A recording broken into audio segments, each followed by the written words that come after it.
Henry Nestlé, el alquimista que salvó millones de bebés, pero murió sin imaginar el monstruo que había creado. Año 1814, Frankfurt, Alemania.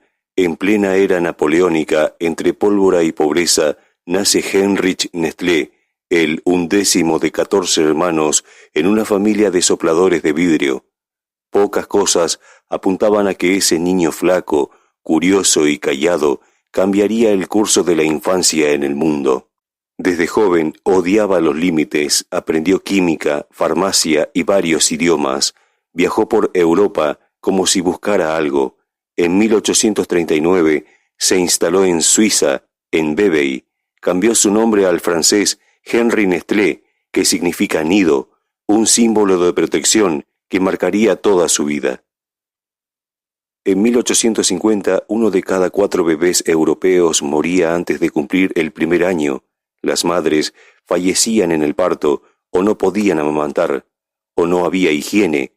Los sustitutos eran papillas de pan mojado o agua hervida con cereales, infecciones, diarrea, desolación. Henry decidió encontrar la solución. En 1867, tras años de pruebas y fracasos, desarrolló la farine lactée, una mezcla de leche de vaca evaporada, harina cocida y azúcar, un alimento listo para bebés, fácil de digerir y relativamente seguro.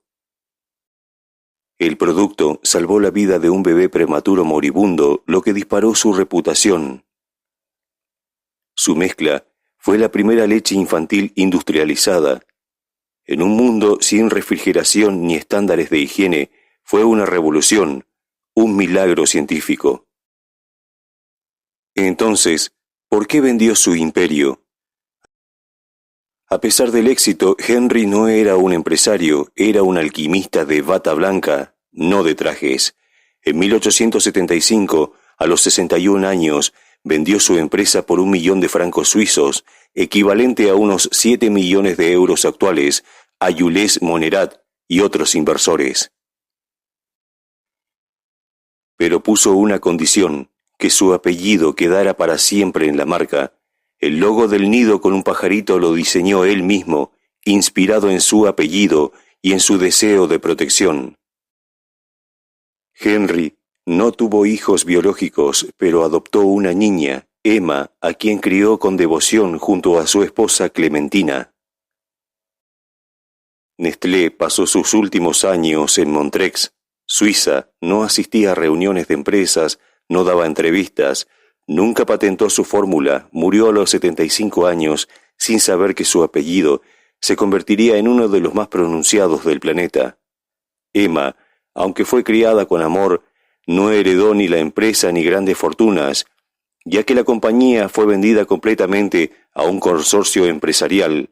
Nestlé murió en 1890 y Clementine lo sobrevivió, pero llevó una vida discreta sin grandes apariciones públicas.